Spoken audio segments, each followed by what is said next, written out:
नमस्कार भक्तों, आप सुन रहे हैं शिव महापुराण। अब आगे कैलाश में प्राणियों का संहार करने वाले रुद्रदेव विराजमान हैं। सूची लोक से ऊपर अहिंसा लोक प्रयत्न 56 भुवनों की स्थिति है। अहिंसा लोक का आश्रय लेकर जो कैलाश नामक नगर शोभा पाता है, उसमें कार्यभूत महेश्वर सबको अदृश्य करके रहते हैं। अहिंसा लोक के अंत में काल चक्र की स्थिति है। यहाँ तक महेश्वर के विराट स्वरूप का वर्णन किया गया है। वहीं तक लोकों का तिरोधान अथवा लय होता है। उससे नीचे कर्मों का भोग है और उससे ऊपर ज्ञान का भोग है। उसके नीचे कर्म माया है और उसके ऊपर ज्ञान माया। अब मैं कर्म माया और ज्ञान माया का तात्पर्य बता रहा हूँ। माँ का अर्थ है लक्ष्मी, उससे कर्म भोग यात प्राप्त होता है, इसलिए वह माया अथवा कर्म माया कहलाती है। इसी तरह माँ अर्थात लक्ष्मी से ज्ञान भोग यात अर्थात प्राप्त होता है, इसलिए उसे माया या ज्ञान माया कहा गया है। उपयुक्त सीमा से नीचे नश्वर भोग है और ऊपर नित्य भोग है। उससे नीचे ही तिरोधान अथवा लय है, ऊपर नहीं है। वहाँ से नीचे ही कर्ममय पाशों द्वारा बंधन होता है, ऊपर बंधन का सदा अभाव है। उससे नीचे ही जीव सकाम कर्मों का अनुसरण करते हुए विभिन्न लोकों और योनियों में चक्कर काटते हैं। उससे ऊपर के लोकों में निष्काम कर्म का ही भोग बताया गया है। बिंदु पूजा में तत्पर रहने वाले उपासक वहाँ से नीचे के लोक में ही घूमते हैं। उसके ऊपर तो निष्काम भाव से शिवलिंग की पूजा करने वाले उपासक ही जाते हैं। जो एकमात्र शिव की ही उपासना में तत्पर हैं, वे उससे ऊपर के लोक में जाते हैं। वहाँ से नीचे जीव कोटि है और ऊपर ईश्वर कोटि। नीचे संसारी जीव रहते हैं और ऊपर मुक्त पुरुष। नीचे कर्म लोक है और ऊपर ज्ञान लोक। ऊपर मद और अहंकार का नाश करने वाली निर्मता है। वहाँ जन्म जनित तिरोधान नहीं है। उसका निवारण किए बिना वहाँ किसी का प्रवेश संभव नहीं है। इस प्रकार तिरोधान निवारण करने से वहाँ ज्ञान शब्द का अर्थ ही प्रकाशित होता है। अधिभौतिक पूजा करने वाले लोग उससे नीचे के लोक में ही चक्कर काटते हैं। जो आध्यात्मिक उपासना करने वाले हैं, वे ही उससे ऊपर को जाते हैं।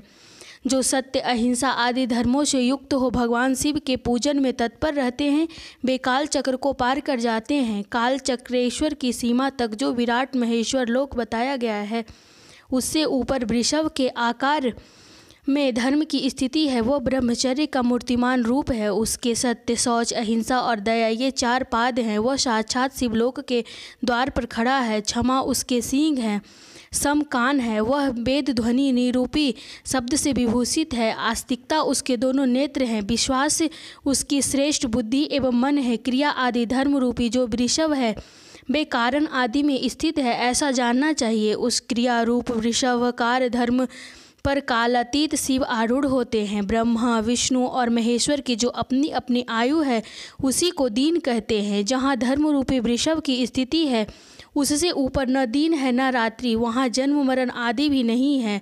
वहाँ फिर से कारण स्वरूप ब्रह्मा के कारण सत्य लोक प्रयत्न और 14 लोक स्थित है। जो 5 भौतिक गंध आदि से परे हैं, उनकी सनातन स्थिति है। सूक्ष्म गंध की उनका स्वरूप है। उनसे ऊपर फिर कारण रूप विष्णु के 14 लोक स्थित हैं। उनसे भी ऊपर फिर कारण रूपी रुद्र के 28 लोकों की स्थिति मानी गई है। फिर उनसे भी ऊपर कारनेश शिव के 56 लोक विद्यमान है। तदंतर शिव सम्मत ब्रह्मचर्य लोक हैं और फिर वहीं 5 आवरणों से युक्त ज्ञानमय कैलाश है, जहाँ 5 मंडलों, 5 ब्रह्म कलाओं और आदि शक्ति से संयुक्त आदि लिंग प्रतिष्ठित है। उसे परमात्मा शिव का शिवालय कहा गया है। वहीं पराशक्ति से युक्त परमेश्वर शिव निवास करते हैं।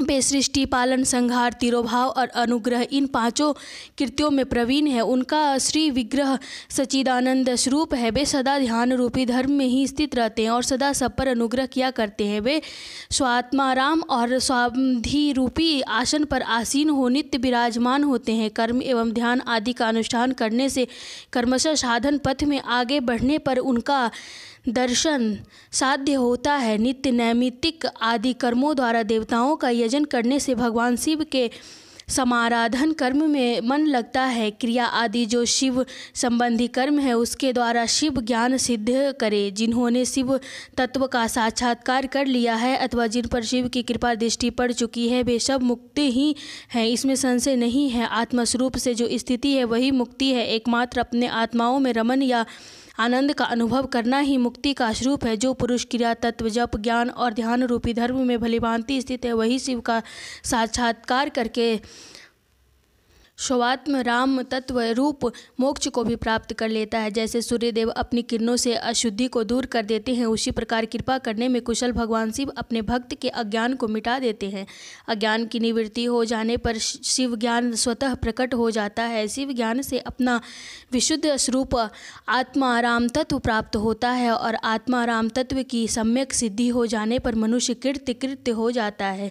इस तरह यहाँ जो कुछ बताया गया है वह पहले मुझे गुरु परंपरा से प्राप्त हुआ था। तत्पश्चात मैंने पुनः नंदीश्वर के मुख से इस विषय को सुना था। नंदी स्थान से परे जो स्वयं वेद शिव वैभव है, उसका अनुभव केवल भगवान शिव को ही है। साक्षात शिव लोक के उस वैभव का ज्ञान सबको शिव की कृपा से ही हो सकता है, अन्यथा नहीं, ऐसा आस्तिक पुरुषों का कथन है।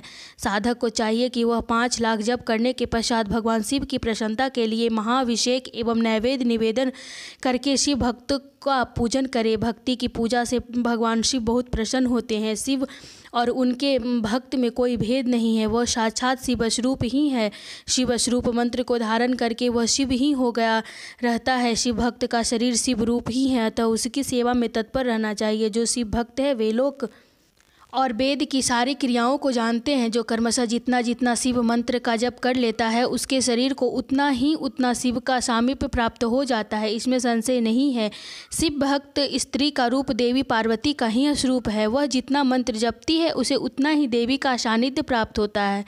साधक स्वयं शिव स्वरूप होकर पराशक्ति का पूजन करे। शक्ति, बेर तथा लिंग का चित्र बनाकर अथवा मिट्टी आदि से इनकी आकृति का निर्माण करके प्राण प्रतिष्ठा पूर्वक निष्कपट भाव से इनका पूजन करे। शिवलिंग को शिव मानकर, अपनों को शक्ति रूप समझकर, शक्ति लिंग को देवी मानकर और अपने को शिव रूप समझकर शिवलिंग को दानाद रूप तथा शक्ति को बिंदु रूप मानकर परस्पर सटे हुए शक्ति लिंग और शिवलिंग के प्रति उपादान और प्रधान की भावना रखते हुए जो शिव और शक्ति का पूजन करता है, वह मूल रूप की भावना करने के कारण शिव रूप ही है। शिव भक्त शिव मंत्र रूप होने के कारण शिव ही स्वरूप है। जो 16 उपचारों से उनकी पूजा करता है उसे अभिष्ट वस्तु की प्राप्ति होती है। जो शिव लिंगोपासक शिव भक्त की सेवा आदि करके उसे आनंद प्रदान करता है, उस विद्वान पर भगवान शिव बड़े प्रसन्न होते हैं।